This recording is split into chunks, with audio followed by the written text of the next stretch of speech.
There he is, Dustin Pedroia. Dustin, how's it going, man? Good. What's up, Ken? How you doing? I'm doing great. Hey, how's retirement treating you? Awesome. Coaching my kids' sports and driving them from basketball practice to baseball to everything. So it's good. All right, let's start right there. Coaching the kids. I want to know right now, what kind of coach are you? Are you one of these guys yelling all the time, or are you kind of mellow? No, I mean, I just try to teach them the game. They're young. I mean, my 9-year-old and 7-year-old, just teach them the game, teach them how hard it is. You're not going to get a hit every time, which, a lot of the times they do, but just teach them the right fundamentals and how to act and how to deal with the game of failure, because that's what baseball is. All right. So, Dustin, you were a teammate of David Ortiz's from 2006 to 16. Yep. Obviously, a lot went on in those years. But I'm wondering, was there a point where you thought, okay, I think he's a Hall of Famer? Yeah, he just did. The crazy thing about David was, I mean, he was always the foundation of our team. He's hitting in the middle of the order. You can book what he's going to do every year. With the amount of home runs, the RBIs, the leadership that he brings, and not only when you're playing with somebody like that, you don't necessarily think, oh my gosh, he's a Hall of Famer. You think you just watch him and try to get better. And that's what my mindset was, is watch this guy. He's won before. How can I better myself to help the team win, to win a World Series? And that's what David's focus was.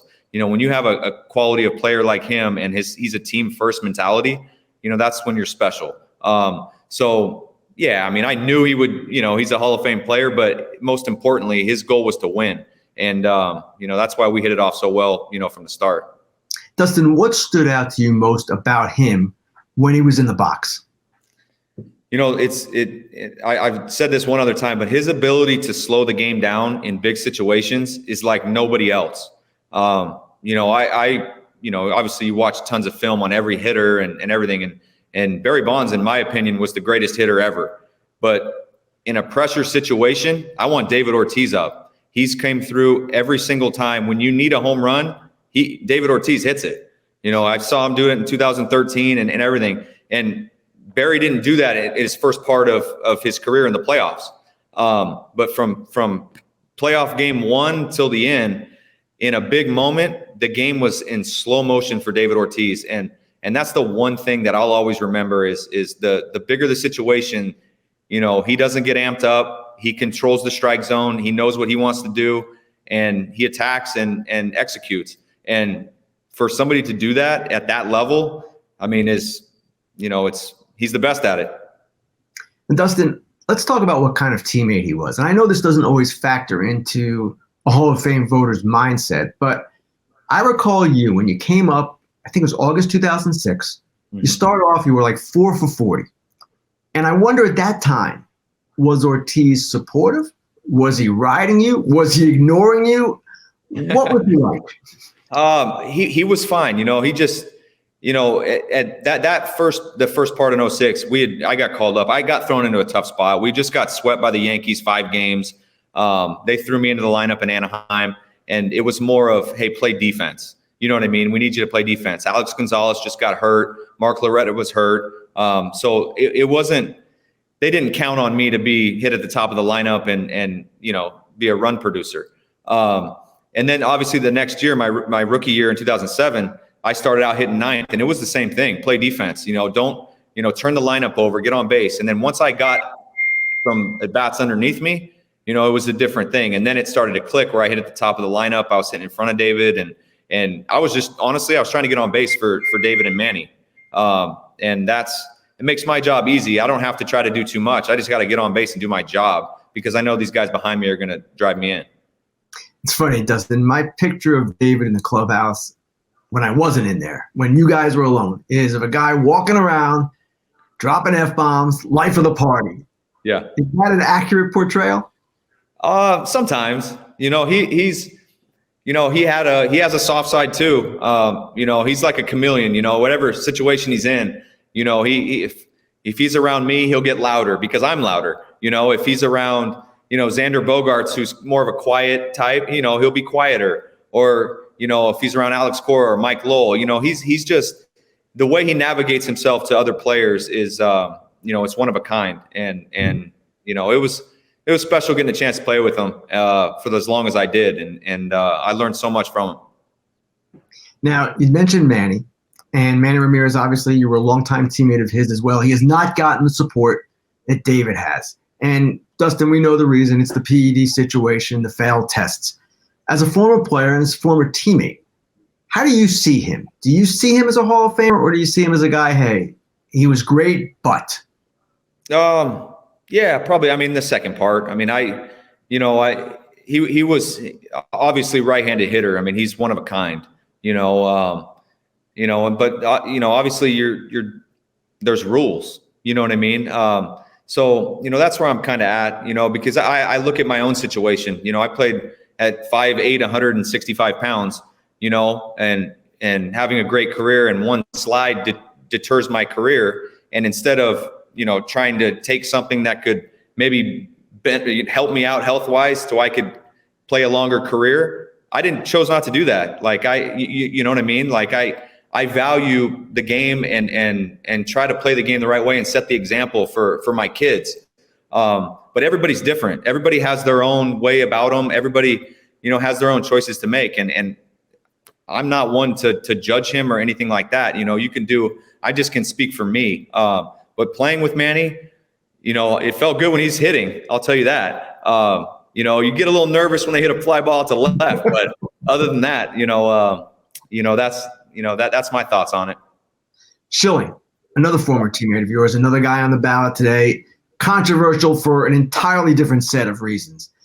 Dustin, in your mind, even with all the offensive things he has said, even with him saying he did not want to be part of this process, should he be elected today? I might be biased. I play with Schill, and Schill was great to me my rookie year. I saw him pitch in the World Series, and he had, when I mean nothing, he was throwing meatballs in there. And I think he threw 8 innings of 2-hit ball and beat the Rockies. And I'm like, if this guy can pitch like this in this situation, and then you look at the body of work before that, it's special, man. Like the big game, any big game, he's a guy that he has the ball, you have a great chance of winning. And yeah, I get it. He's outspoken. He says what's on his mind. And I'm not, like I said earlier, I'm not one to judge him. He's, everybody should be them. But I don't think as a teammate of his, I don't think it should affect if he's a Hall of Famer or not because of what he says. You know what I mean? I mean, you've seen me and Terry Francona talk to each other before. If anybody hears that, we should be arrested for some of that stuff. But everybody's different. So but as a pitcher, I want him on the mound and I want to play behind him. I'll tell you that. So I don't know if that means you're a Hall of Famer or not. Dustin, it's funny about Schilling. I covered him at the start of his career in Baltimore in 1988 before he was traded for, of course, the Glenn Davis trade, and then came to Boston, all these things. So back then, and even later in his career as it progressed, he was someone who was very conscious of baseball history, very mindful of it, someone who I would have thought then would be extremely proud to be in the Hall of Fame. This guy knew his stuff. Mm-hmm. Is that how you saw him? Yeah. I mean, exactly. He's very intelligent. He loves baseball. He might tell you sometimes he doesn't, which, it's like, leave me out of this process. But like deep down, like the way I view him is he's a baseball lifer. Like if he calls me or we text probably once a month, like I'll send him some autograph stuff for his charity stuff and things like that. But you can tell his mind's always running about baseball. Like he has opinions about everything. And I was fortunate enough that I had guys like him around as a rookie that I got to learn from, because it helped me in so many ways as I, navigated through my career, in that environment. And, he's a baseball nerd. All right, let's wrap it up with a couple more questions about Ortiz. You were a very fine defensive player, and obviously there are players who can do that, and there are players who are just DHs. Yeah. And we saw Edgar Martinez go into the Hall of Fame a few years ago, primarily as a DH. David was even more of a DH. For you, Should that matter in this process? Should DHs be held maybe to a higher standard? Well, the funny thing about David is if you look, I know he didn't play first base a lot, but he's actually pretty good at first base. Like when we played in the World Series, he could play first. So that's why, as me personally, I'm like, everybody just thinks he can just DH and whatever, but he can actually play first. I understand your question, but what David did offensively and what he did for the opposing teams to literally game plan for one guy. Hey, which guy are we not going to let beat us? David Ortiz. And he still beat you. That's a Hall of Fame player. And that's the way I look at it. You know, if David's out of the lineup, I get pitched differently. If David's in the lineup, I get pitched differently. So those are the guys that when you're going to play against, you know who they are.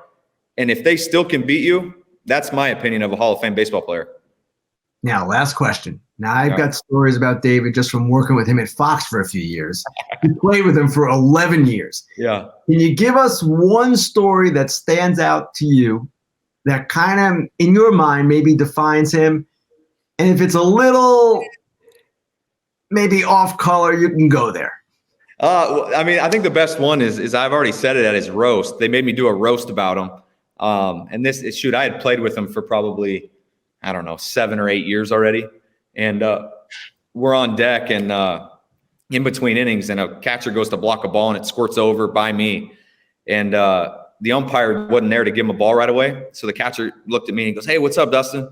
And I was like, "Hey, what's up?" And David walked over. I think he was having a bad day.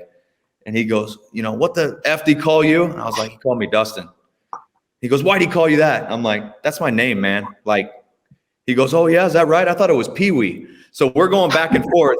So he thought my name was Pee-wee for the first 7 years. And the funny part about it is I've been hitting in front of him for the last 7 years, and they actually announced my full name right in front of him. So either he's locked in or he can't hear or something's going on. But that's probably the funniest. But but honestly, like with David, like we played together for so long and in games that meant so much.